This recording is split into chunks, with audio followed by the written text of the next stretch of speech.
Kay was talking to me. She was saying, here's what she said. She said, I read online, or maybe she heard it, the thing that Gen Z hates about millennials when they type is that they don't send like one big message if they have a lot of, like a message to send that contains multiple ideas. They don't send one big message. They break it up and send it in like 20 parts.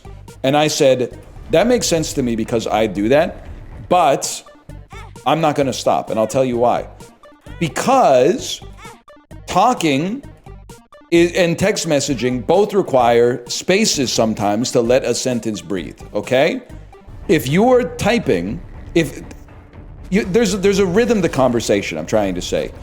If I'm typing, and you see that I'm typing, because every app is like, the unk's still typing, and you put in like a line to react to a message that I've said, and then I get annoyed with you because I'm not done talking yet, that's the same way it would happen in conversation. You've interrupted me.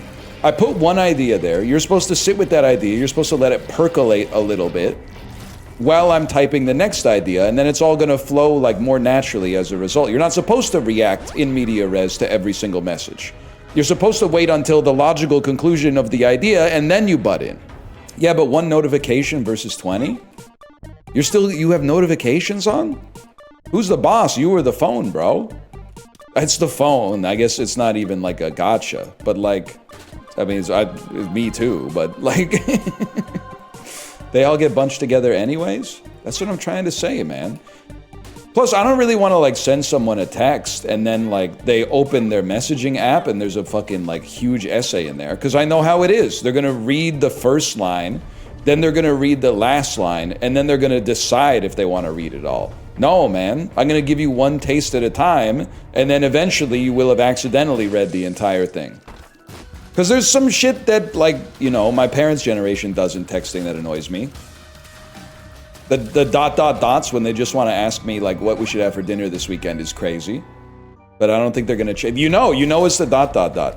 If something that... Here's something that I think we can compromise on. Something that I find annoying in myself when I text, especially if it's someone that I'm not close to, is ending every sentence with a capital LOL.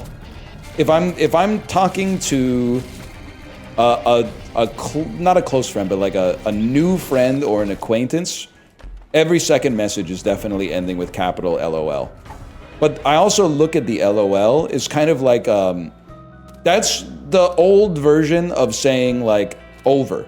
Like it's your turn to now respond. That's the ham radio, like I've made my joke, I've hit the tennis ball, it's going back over the net, and you can choose how to reply.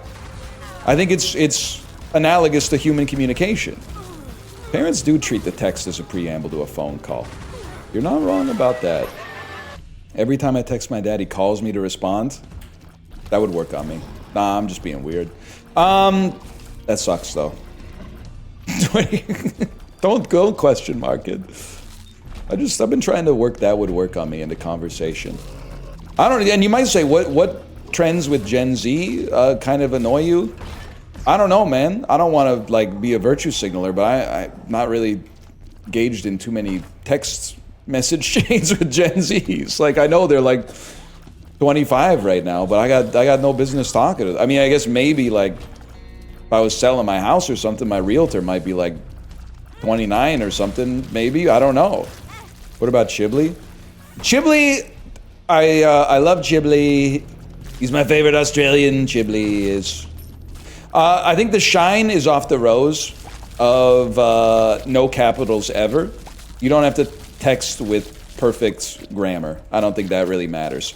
But the deliberate artifice of backspacing a capital letter at the start of a sentence to replace it with a lowercase, that might be the Gen Z like text vocal fry that I'm starting to find. What I'm going to say is I'm not going to say that I hate it. What I'm going to say is I'm going to say that I hate it because you've been criticizing me, so I'm going to criticize you. A lot of us have no autocorrect. Okay, just learn how to talk, I guess. What is this? Librarian, why are you dropping an Instagram reel into chat? If this isn't King Botch, but that backflip though, I'm gonna freak the fuck out. I'm gonna lose my fucking mind. How it feels to text in all lowercase as a grown adult 30 years old.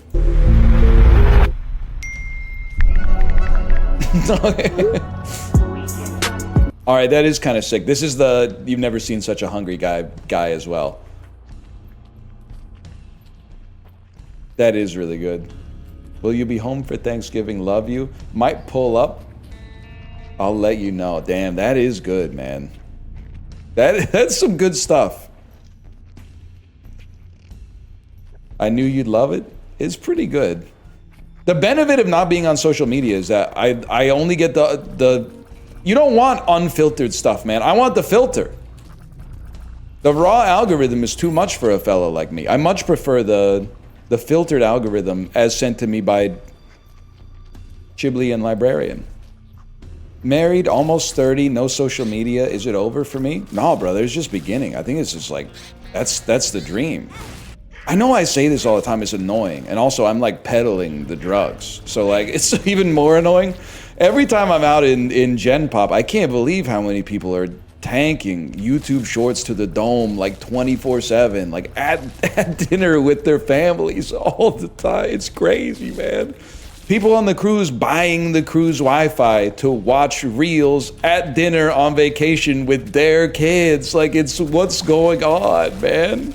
What are you doing?